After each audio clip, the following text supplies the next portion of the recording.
Oke, nah ini contoh di komersial ya. Jadi kalau nanti Anda naik pesawat itu biasanya sering kalau dikasih buah, irisan buah ya, fresh cut itu sering di kemasan MAP ya, gembung gitu ya. Jadi kalau gembungannya itu masih kok terus ya, kita tidak rusak, masih bagus. Tapi kalau sudah bocor ya akan langsung rusak ya. Ini contoh-contoh dari aplikasi MAP pada buah potong ya. Jadi fresh cut fruit ya, ataupun buah utuh pun cocok ya. Jadi biasanya digunakan plastik ini adalah untuk lapisan MAP-nya, dan ini box ini adalah untuk kemasan sekunderi saja untuk merusak dari kerusakan fisik ya. Jadi tidak ada benturan yang berlebihan ya. Ya, jadi kemasan MAP untuk produk buah sayuran segar ya. Contoh-contohnya buah pisang ya, bisa juga dengan teknik yang besar ya. Nah ini bisa kalau yang diinginkan dengan CAP biasanya yang besar-besar seperti ini minimal ya. Karena kalau yang kecil-kecil gini nanti akan sangat repot sekali tuh mengatur yang kecil-kecil. Biasanya bahkan lebih besar dari ini, seperti satu kontainer gitu ya. Jadi kalau udah satu kontainer kan seperti halnya atau satu truk gitu ya. Di truknya itu diberikan unit pengaturan gas ya, selama transportasi, jadi bisa diawetkan. Jadi bisa dalam bentuk besar ya, bulky maupun single ya, single atau satu sisir ya. Ini contoh untuk buah kiwi dan brokoli ya. Semuanya gambarannya simple ya seperti ini ya. Jadi ini mungkin dengan MAP yang aktif atau pasif. Ini kalau hanya sekedar gini kemudian diikat ya, rapat kita diikat ya. Ini adalah MAP yang pasif ya. Jadi nanti terbentuknya kondisi oksigennya itu lebih rendah ya. Kemudian CO2-nya tinggi, itu adalah dari hasil respirasi ya. Jadi nanti setelah terjadi kesetimbangan ya, nanti buah itu akan laju respirasinya akan makin lambat ya. Begitu oksigennya makin turun, dia akan lambat ya. Jadi otomatis efek pengawetan itu terbentuk ya dengan sistem pasif ya di sini. Untuk buah apel maupun buah cherry ya. Jadi semua. Nah, ini plastiknya tidak sembarang plastik ya. Jadi kalau hanya plastik karung plastik biasa dipakai tanpa ada treatment dengan memberikan perforasi ya, itu nanti justru bukannya awet tapi akan makin cepat rusak ya. Karena nanti bisa terjadi apa yang namanya proses pengembunan ya di dalam kemasan. Ini untuk buah anggur ya. Jadi kenapa kita bisa makan anggur ya dengan enak ya, anggur yang tanpa biji ya, yang diproduksi di Italia atau di Eropa ya, itu bisa kita makan ya anggur.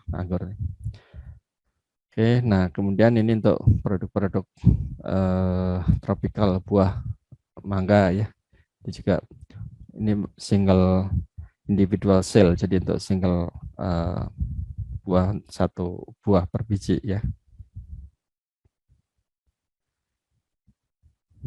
Buah apel ya, dengan plastiknya adalah plastik yang sudah diatur permeabilitas gasnya, itu sudah diatur ya. Ini juga sama untuk dengan box seperti ini ya, plastik box yang besar. Nah, yang paling simpel adalah perforasi seperti ini nih. Jadi kalau kita punya komoditas cabai, sayuran, nah itu kalau dengan plastik biasa langsung rapat gitu, itu nanti akan terjadi pengambunan dan menjadi busuk ya, sayuran maupun buah-buahannya ya. Ini sebagai contoh, kalau dengan polietilen yang biasa ya 2 minggu sudah rusak ya, bahkan lebih cepat rusak dibandingkan yang kontrol tanpa dikemas ya. Kalau yang dengan MAP ini adalah extend liner, itu adalah plastik yang khusus yang sudah biasanya diberikan dengan mikroperforasi ya, mikroperforated. Jadi kalau dengan mata biasa gini kita nggak bisa ngelihat gitu dengan mata gitu. Tapi kalau dengan mikroskop kelihatan itu lubang-lubangnya gitu ya. Kalau di Jepang itu sudah dijual untuk umum ya. Jadi kita bisa beli plastik mikroperforasi itu untuk nyimpan buah sayuran yang kan kalau beli biasanya kan tidak bisa beli yang kecil gitu ya. Kalau beli kecil biasanya makan kan nggak langsung habis. Nah, kalau tidak pakai buah plastik yang khusus ya, itu akan cepat busuk produk sayuran ya. Jadi kita biasanya pakai beli ya. Saya waktu pernah di Jepang ya beli itu plastik untuk memperpanjang umur simpan dari buah maupun sayuran segar ya.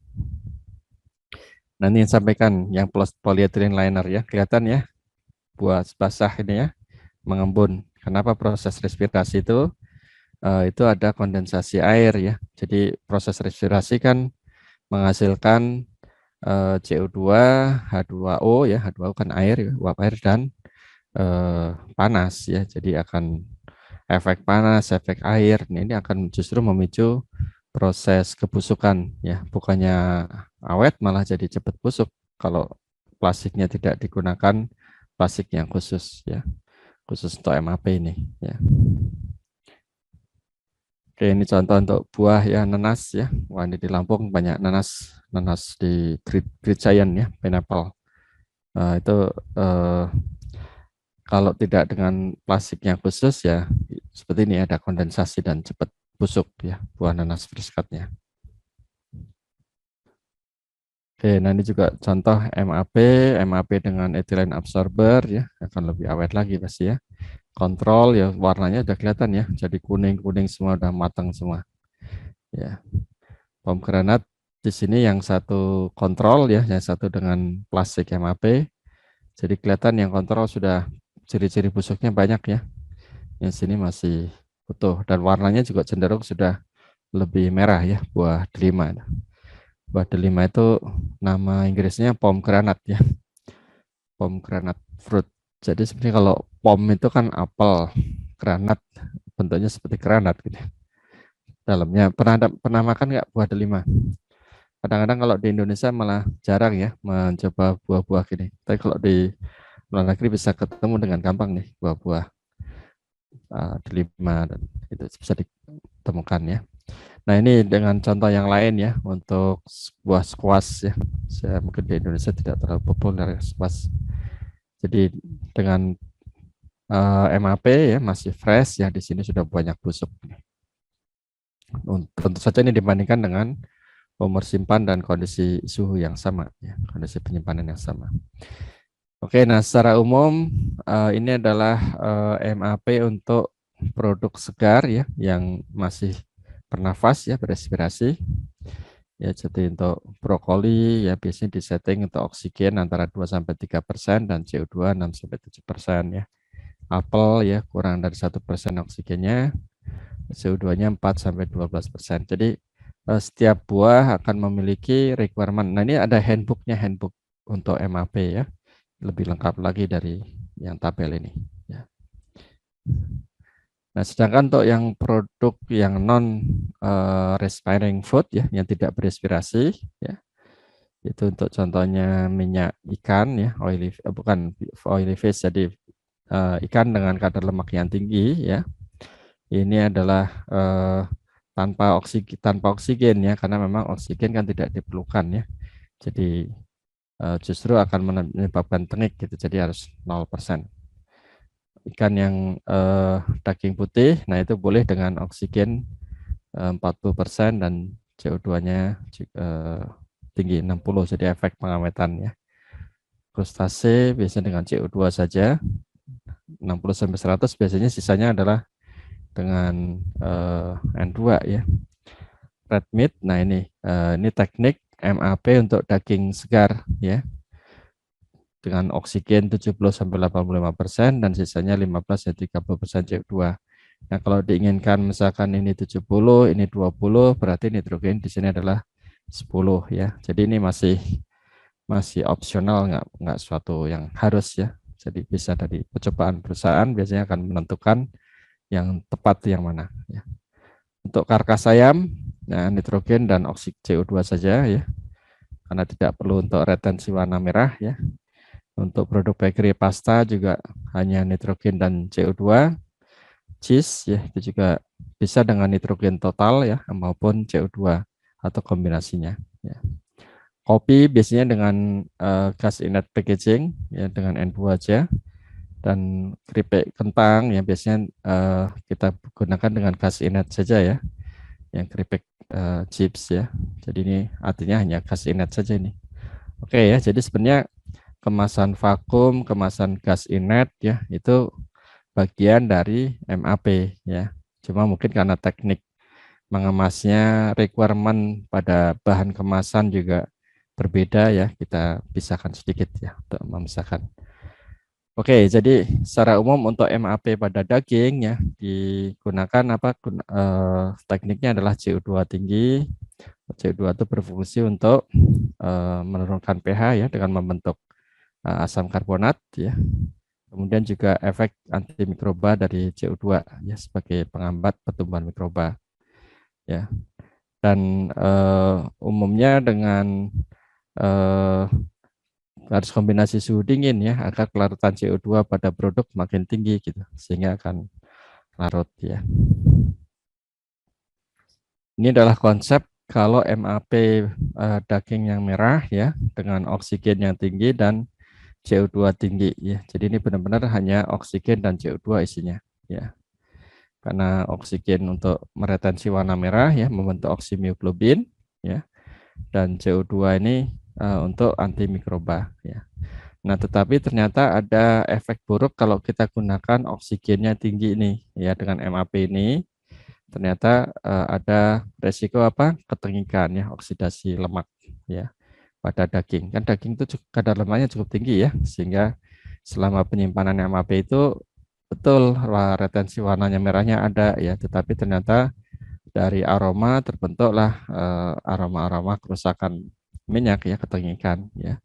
Jadi ini cenderung justru umur simpannya pendek. Nah, alternatif kedua, MAP yang kedua adalah dengan menggunakan gas CO ya. Memang itu kerugiannya apa? Gas CO kan gas apa yang sangat toksik ya, CO itu ya, karbon monoksida ya. Tapi itu kalau karbon monoksida itu ada ya, itu sama dengan oksigen ya. Kalau di sini bentuk oksimioglobin, nah mioglobin dengan CO itu akan membentuk karboksi mioglobin. Ya, karboksi mioglobin itu kalau kita lihat secara visual warna itu merahnya merah cerah juga ya, setara dengan oksimioglobin gitu, warna merah cerahnya ya.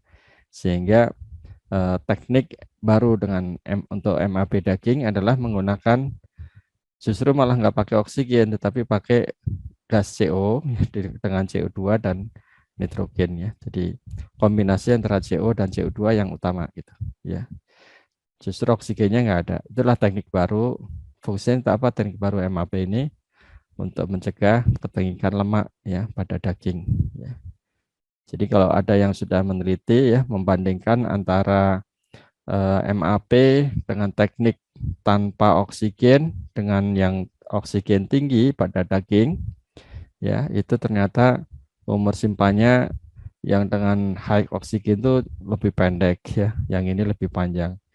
Kemudian stabilitas warna cerahnya, merah cerahnya ini juga lebih pendek, yang CO ini lebih panjang ya. Jadi karboksimiglobin cenderung lebih stabil dibandingkan oksimioglobin ya. Kemudian stabilitas flavornya ini terbatas ya. Ada risiko tengik ya, cepat ya, limited. Yang sini sangat bagus ya. Kemudian untuk fleksibilitasnya yang ini juga terbatas, yang ini bagus ya. Nah, memang resiko di sini apa nih harus safety untuk workernya ya harus ketat ya. Karena gas CO itu adalah satu gas yang berbahaya ya, gas tidak berbau, tidak berasa ya, tiba-tiba nanti langsung mati aja gitu ya orangnya. Dan sering ada yang katanya di mobil ya, mobilnya ditutup rapat jendelanya ya, mesinnya hidup, mungkin tidak pakai AC gitu ya, tiba-tiba mati aja gitu di dalam mobil itu ya, karena ada gas CO ya, mungkin bocor ke dalam mobil ya. Oke, jadi ini adalah teknik baru MAP yang boleh juga dipakai ya di Amerika digunakan ini ya, teknik untuk COMAP ya. Oke, jadi untuk yang animal base yang lain ya, itu juga ada memang umumnya masih menggunakan high oxygen concentration ya, itu dengan teknik ini memperpanjangnya untuk non MAP 2 sampai 3 hari, di sini bisa 6 sampai 10 hari ya. Untuk yang fresh meat low oxygen concentration. Nah, ini mungkin yang dengan teknik CO tadi ya, jadi 21 hari ya. Kalau yang high oxygen hanya 6 sampai 10 hari, yang low oxygen ya dengan teknik karbon monoksida bisa 21 hari. Dan yang karkas ayam ya, poultry, yaitu non on sampai 3 sampai 10 hari, ini bisa berpanjang sampai 12 sampai 18 hari. Nah, untuk keju dari 7 hari bisa sampai lebih panjang 180 hari ya. Oke, karena mungkin cheese dengan teknik vacuum aja itu semuanya dibuat nol ya. Oke, nah untuk bread ya biasanya yang digunakan lah teknik MAP-nya adalah kurang oksigennya kurang dari 1%, kemudian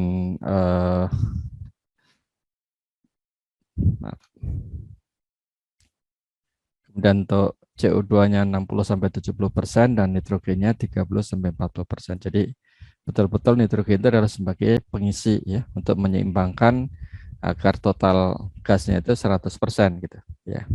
Tapi yang pertama di setting adalah oksigen CO2 ini yang diatur. Jadi dalam tabel ini ada rincian yang lebih banyak ya dari produk dan dari suhu penyimpanannya serta umur simpan ya dibandingkan antara yang MAP dengan yang tanpa MAP ya. Yang R ini adalah pada udara biasa ya, sedangkan di sini pakai MAP. Apa yang terjadi untuk semua produk bisa lebih panjang semua ya, bisa efeknya sangat besar ya. Oke, jadi untuk produk pasta ya, pasta ini artinya akan mungkin pasta yang basah yang sudah diseduh siap makan ya. Kalau pasta kering kan mestinya lebih awet lagi, lebih dari 4 minggu ya. Kalau pasta kering kan seperti noodle aja ya, noodle instan noodle yang dikemas itu kan awet ya, bisa minimal 6 bulan itu ya. CO2 20%, nitrogennya 70%. Nah, ini mungkin requirement minimalnya ya. Mungkin bisa dengan apakah oksigen 10% ya, mungkin juga karena ini kan tidak terlalu relatif cepat rusak ya di sini. Pizza CO2 50%, nitrogen 50%, dan sandwich. Nah, ini sandwich cukup berisiko karena produk basah ada isinya ya. Dengan CO2 80%, nitrogen 20% ya. Dan harus dengan refrigerasi ya untuk sandwich. Ini kondisi dari MAP CAP, komposisi gas yang harus digunakan ya. Rekomendasi yang hasil-hasil percobaan ya. Jadi nitrogen bisa ditetapkan atau hanya sisanya saja. Jadi rest artinya sisanya semua, tapi sebenarnya bukan sisa ya, tapi malah justru dominan ya. Buah apel 2% sampai 3% ya untuk buah segar ini ya. Jadi ini yang lainnya adalah nitrogen. Oke, nah kita sekarang bahas mengenai bahan kemasannya ya. Bahan kemasan untuk MAP CAP ya, itu harus memiliki persyaratan-persyaratan khusus ya, harus tahan terhadap tusukan ya. Karena biasanya ada benda runcing atau benda yang keras gitu produknya ya, itu bisa nusuk gitu. Nah, kalau nusuk nanti bisa, kalau tidak tahan terhadap tusukan ya, itu bisa bocor ya, jadi resisten to puncture. Kemudian sealing reliability, jadi klaimnya itu bagus ya. Jadi begitu diklaim itu kuat ya. Klaimnya atau segelnya itu kuat gitu, tidak mudah bocor, tidak mudah lepas ya. Dan ada sifat anti fogging ya, terutama untuk produk yang respiring produk ya, seperti buah segar ya, buah sayuran segar itu harus kalau bahan kemasannya ya itu sebaiknya harus pakai anti fogging ya untuk di bahan kemasan. Dan CO2 ya, permeabilitas CO2-nya harus dibuat minimum ya, oksigen permeability juga biar mudah mengatur dibuat minimum. Laju transmisi rate-nya untuk buah segar ya, sayuran mungkin harus tinggi, tidak apa-apa ya, masih cukup, harus bisa mengeluarkan H2O dari dalam kemasannya. Kalau tidak nanti terjadi kondensasi ya, pengembunan di dalam kemasan ya, pada buah segar jadi makan rusak ya. Jadi kalau kita lihat nih banyak MAP ya, semua hampir semua produk bisa dikemas dengan MAP ya. Nah, umumnya bahan kemasannya adalah plastik ya, yang jernih ya seperti ini. Bisa single layer, bisa multi layer. Nah, kalau single layer harus diperhatikan untuk buah segar sayuran yang masih berinspirasi, biasanya requirement PE ini atau PP ini masih bisa digunakan ya, tiga ini ya. Tapi kalau untuk kemasan vakum ya, nah itu biasanya PVDC. Kenapa PVDC? Karena ini harus yang rendah-rendah nih, oksigennya rendah, CO2 rendah, H2O-nya juga rendah ya, relatif rendah nih kan 94 ya. Yang lainnya sampai 1000-an semua. Ya. Kemudian nitrogennya juga sangat rendah ya. Setelah itu PVDC atau nilon ya, PA. Nilon ini sayangnya hanya bagus terhadap apa? Terhadap gas ya. Dia bagus terhadap gas, tapi terhadap uap airnya dia wah ya Masya Allah 47.000 ya. Jadi harus dikombinasi. Ya kalau untuk kemasan vakum ya, ini nilon itu salah satu kemasan yang banyak digunakan untuk kemasan vakum, termasuk juga untuk kemasan beku ya. Tapi harus perlu laminasi dengan polietilen ya. Jadi di sini ada 2 PE. Kira-kira apa nih? Apa bedanya PE atas dan bawah ini? Jadi ini adalah ada yang satu low density ya. Ini kira-kira adalah densitasnya nih. Ya di dalam kurung adalah nilai densitas. Low density polyethylene, ini adalah high density polyethylene ya, HDPE. Oke. Jadi nilon ini banyak dipakai untuk kemasan vakum ya, laminasi dengan PE. Ya biasanya dipakai adalah PE yang low density. Low density ini sifat sealingnya paling bagus ya, sifat klaim panasnya itu paling kuat ya, maka dipakai. Dan PET Mylar M. Jadi Mylar M itu sebenarnya adalah merek brand dari suatu produk PET yang berupa film. Jadi PET itu tidak mesti harus berupa botol kemasan ya, botol kemasan berupa botol ya atau berupa gelas gitu ya. Tapi PET itu bisa dicetak jadi film lembaran ya. Jadi mereknya Mylar M ini adalah brand ya, nama dagangnya dari PET lembaran ya, jadi plastik film ya. Jadi PET juga cukup bagus nih kalau kita lihat dari permeabilitas nitrogen, oksigen, CO2 ya, termasuk juga ke air ya. Jadi bisa untuk kemasan vakum ya dengan laminasi juga ya PE. Ya. Karena sifat klaimnya kurang bagus yang PE itu ya, jadi harus dilaminasi dengan PE. Oke baik, ada yang ingin ditanyakan sebelum kita lanjut?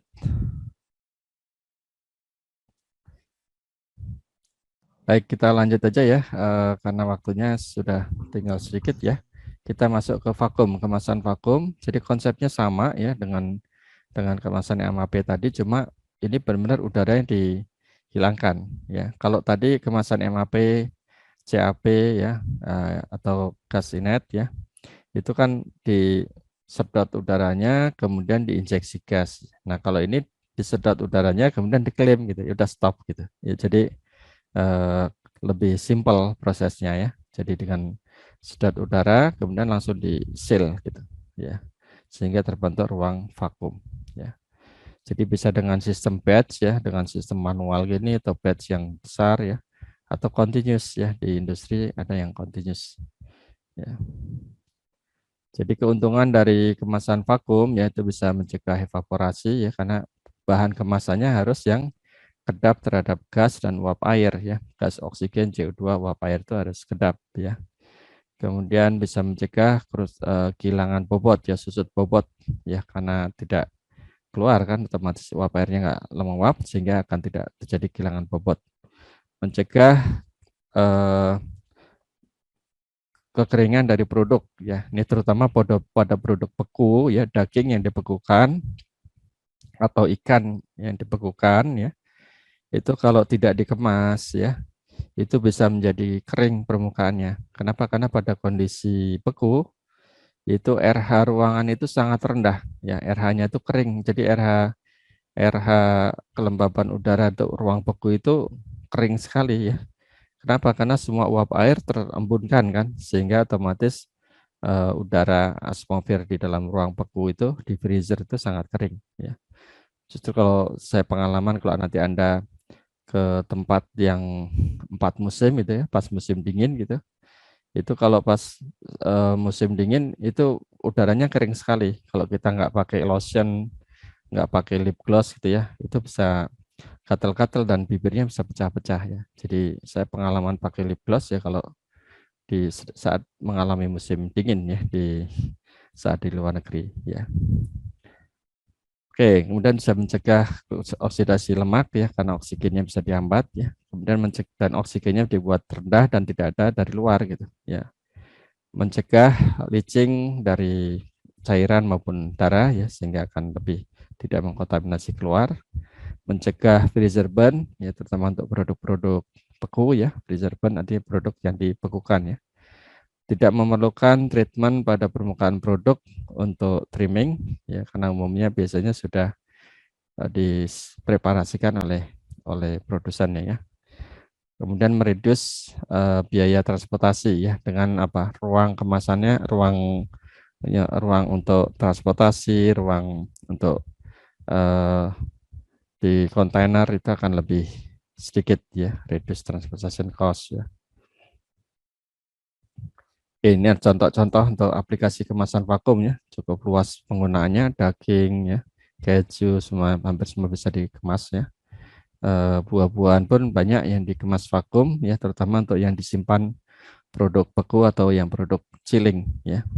Nah, yang perlu hati-hati memang untuk produk-produk yang daging atau olahan daging ya, yang pH-nya itu umumnya lebih dari 4,5 dan AW ya, water activity-nya itu lebih dari 0,85. Nah, itu sebenarnya kalau dikemas vakum, kondisi vakum, ya itu harus yang sudah disterilisasi ya. Kalau tidak disterilisasi, ya itu harus dikombinasi dengan suhu dingin ya. Fungsinya untuk apa? Untuk mencegah pertumbuhan dari Clostridium ya. Karena Clostridium botulinum kan requirement pertumbuhannya kan kalau apalagi kalau terbentuknya racun botulin ya. Itu kalau RH-nya atau AW-nya di atas 0,85 dan pH-nya di atas 0,45 apa di atas 4,5 maaf ya. Jadi itu requirement itu harus dipenuhi. Nah, kalau tidak terpenuhi nanti saat divakum kita harus menggunakan suhu dingin ya. Oke, jadi kenapa kalau sosis siap makan tuh produk olahan daging dikemasnya vakum ya itu tapi terbentuk vakum kan benar-benar kayak skin packaging ya. Sosis siap makan tuh tapi bisa disimpan suhu ruang ya itu karena sudah di proses pengalengan ya dia sudah disterilisasi jadi fungsi kalengnya itu digantikan oleh selongsong sosisnya itu terbuat dari PVDC yang kedap ya hampir kedap ya tadi kita lihat di tabel ya tabel karakteristik kemasan PVDC itu sudah permeabilitas oksigen 0,0 sekian permeabilitas uap air 0,0 sekian jadi udah mendekati 0 ya tapi itu tetap tidak sampai 0 ya makanya umur simpan dari sosis siap makan meskipun sudah disterilisasi seperti proses pengalengan makanan umur simpannya tidak bisa mencapai 2 tahun ya itu kurang dari 6 bulan umumnya tuh ya dari produk sosis siap makan. Oke, vacuum packaging sering disebut sebagai sous vide packaging ini bahasa Prancis ya sous vide itu artinya ya di bawah hampa gitu ya kondisi hampa sous vide itu kondisi hampa kemasan kondisi hampa skin packaging karena benar-benar nempel ke produk ya atau reduce oxygen packaging karena oksigennya disedot gitu ya reduce oxygen packaging jadi ada 3 nama ya selain vacuum packagingnya. Oke tapi sebenarnya kalau skin packaging yang umum itu tidak benar-benar vakum dia hanya udaranya semaksimal mungkin dilepas gitu seperti kalau kita ngemas manual gitu ya udaranya di pack dulu sehingga kemasan nempel ke produk kemudian di seal gitu tapi tidak ada penarikan udara dengan pompa vakum ya itu skin packaging.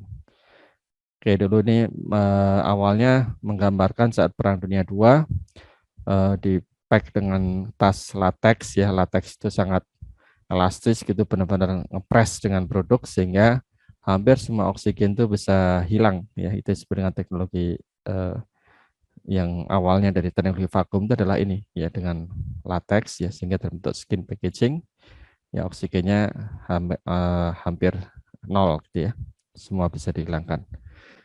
Dengan kondisi yang modern sekarang menggunakan pompa vakum ya untuk narik, menyedot udara ya. Oke, nah Cryovac yang paling terkenal ya, ini merek Cryovac ini adalah merek dari sebenarnya plastik yang mengembangkannya. Plastik mereknya Cryovac itu adalah satu jenis plastik vakum yang ini terjadi dari multi layer ya. Jadi polyamid atau nilon di luar dan bagian dalamnya adalah polyethylene ya, untuk Cryovac. Tapi ada juga yang merek pompanya juga ya, merek mesin pressing Cryovac. Oke, produk-produk yang bisa dikemas dengan vakum ya cukup banyak ya, daging, poultry ya, semuanya dengan vakum. Buah sayuran yang dibekukan bisa juga di vakum atau didinginkan. Ikan ya, cheese ya, semua bisa didingin. Kopi bubuk ya, sebenarnya bagus dengan vakum ya, bisa dengan vakum. Ada juga yang kombinasi ya, vakum dan injeksi gas nitrogen gitu. Jadi vakum tapi juga kemudian diberikan gas nitrogen gitu. Jadi memang agak aneh, tapi ada teknik itu juga ya. Jadi tidak sampai kemudian seperti gas packaging yang gembung, tapi dia asal di dalam kondisi vakumnya itu sebenarnya yang tersisa adalah nitrogen gitu. Jadi itu akan lebih meningkatkan stabilitas produk ya. Jadi umur simpan dari kemasan vakum biasanya bisa sampai 2-3 kali dari kemasan yang biasa untuk kondisi penyimpanan yang sama ya. Jadi untuk suhu rendah biasanya 21 hari ya, untuk freezing bisa 6-12 bulan. Oke, baik, kita lanjutkan sedikit lagi ya. Jadi untuk bahan kemasan vakum ya, umumnya harus laminasi. Eh, Hampir tidak ada yang single layer ya, karena kalau kita pakai single saja polyethylene gitu ya, itu dia transmisi oksigen, transmisi gasnya sangat tinggi ya. Sementara kalau kita pakai polyamid saja atau nilon ya, itu hanya bagus terhadap gas ya, tapi terhadap uap airnya dia tinggi sekali, sehingga kita harus menggabungkan kombinasi antara PE dengan nilon. Nah, ini plastiknya bagus karena nilonnya juga tahan suhu dingin, beku ya. Jadi tahan pada kondisi beku pun bisa kuat ya. PE ini akan berikan kekuatan untuk sealing ya. Jadi konsepnya untuk kemasan vakum itu hampir tidak bisa menggunakan single packaging. PVDC bagus ya, tetapi dia juga tidak bisa di heat sealing ya. Biasanya sealing PVDC harus dengan khusus, yang mana untuk dengan kemasan vakum itu biasanya untuk skala yang kecil gitu ya akan sulit, sehingga biasanya dilaminasi dengan PE sehingga bisa di-sealing dengan untuk yang alat sealer yang biasa pun bisa, dengan sealing panas bisa di seal ya, atau dengan aluminium foil ya, yang dilaminasi dengan plastik. Jadi aluminium foil tidak mungkin dengan kemasan single layer ya, karena mudah robek ya. Jadi harus dengan laminasi. Harus dengan multilapis ya untuk kemasannya, untuk kemasan-kemasan ini. Mohon maaf ini kok ada melek. Oke, nah ini kira-kira penambahan umur simpan dari produk ya. Jadi tadi sudah disebutkan sebenarnya kira-kira bisa 3 kali ya, 3 kali dari yang kondisi yang normal ya. Ini untuk produk daging disimpan di freezer ya, kalau normal, kemasan normal bisa sekitar 4 bulan saja, kalau dengan vakum itu sampai 1 tahun. Buah-buahan ya dengan suhu refri normal 1-3 hari, kalau di vakum bisa sampai 1 minggu ya. Produk cookies, crackers ya, suhu ruang ya, kalau disimpan suhu normal atau tidak vakum ya 1-2 minggu, kalau di vakum bisa 3-6 minggu. Ini artinya cookies, crackers yang tidak kering sebenarnya seperti yang di produk-produk kita ya. Tapi biasanya kalau di luar negeri itu ada crackers, cookies yang relatif agak basah, soft gitu ya cookiesnya. Hampir mirip dengan cake ya, tapi lebih kering. Ya, ini kira-kira adalah keuntungan maupun kerugian dari kemasan vakum. Jadi hampir sama dengan MAP tadi ya. Jadi kalau ada risiko bocor dan lain-lain. Kita lanjut terakhir untuk kemasan yang gas inet ya, gas inet packaging. Jadi inet packaging ini sama sekali tidak ada pengontrolan gas, benar-benar hanya diisi dengan gas inet ya. Bisa nitrogen, bisa argon, bisa helium ya, tetapi yang paling murah biasanya nitrogen ya. Jadi biasanya nitrogen orang ngisi apa ban aja diganti nitrogen gitu ya, murah ya. Kalau mahal pasti nggak mau tuh ya ngisi ban mobil diganti dengan gas nitrogen gitu ya. Jadi ini gas inet ya, nitrogen. Jadi kalau dengan nitrogen otomatis nanti dalam kemasan ini nggak ada oksigennya ya, udaranya diganti dengan gas nitrogen. Otomatis proses oksidasi, proses kerusakan ketengikan karena oksidasi, perubahan aroma ya karena oksidasi aromatik, senyawa aromatik bisa dihilangkan ya, bisa dihambat. Ini kira-kira ya contoh dari kemasan gas flashing dan produk-produknya umumnya yang snack ya, produk-produk kering, snack. Nah, kira-kira kalau untuk ini contoh yang di Indonesia pun ada ya, yang sudah jual alat mesin ini ya. Nanti coba perhatikan prinsip kerjanya sederhana sini ya. Jadi tinggal dipasang di alatnya, kemudian ini sebenarnya bisa continuous ya. Kalau dikasih bed di bawahnya gitu ya, kemasan ini bisa continuous.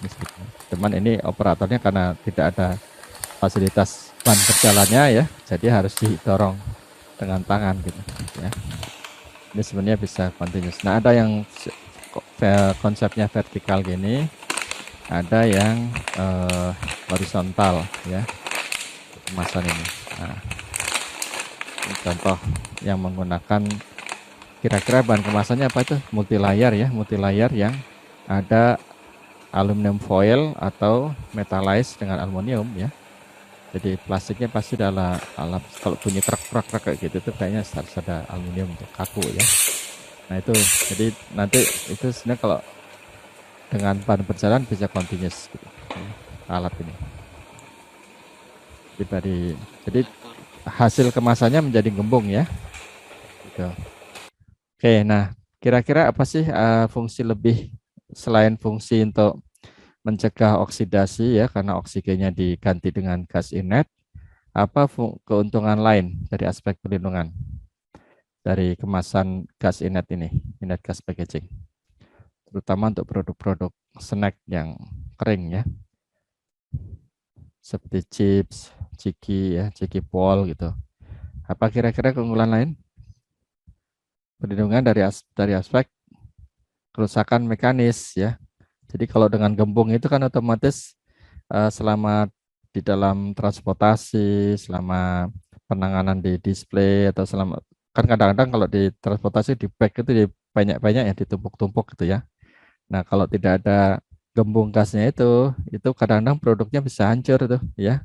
Apalagi ciki bol gitu ya, ciki bol yang produk ekstrusi yang sangat apa ya, kayak gembos saja, kayak jualan angin ya sebenarnya ciki bol itu ya. Isinya banyak anginnya, bulat-bulatnya itu ya.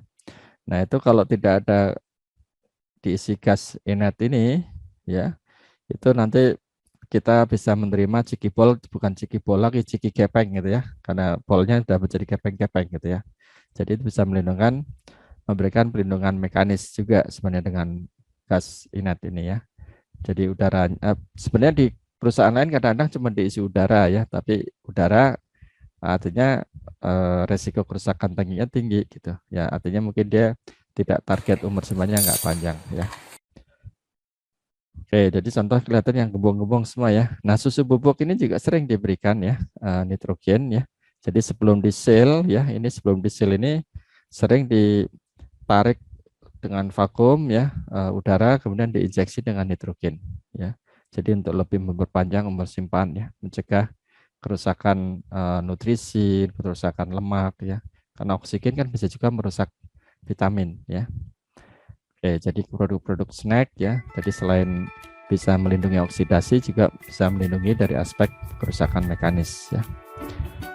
Oke ya, memang tujuan utamanya untuk mencegah oksidasi ya, tetapi fungsi lain ada juga ya. Oke, saya kira itu untuk bahan kuliah hari ini ya.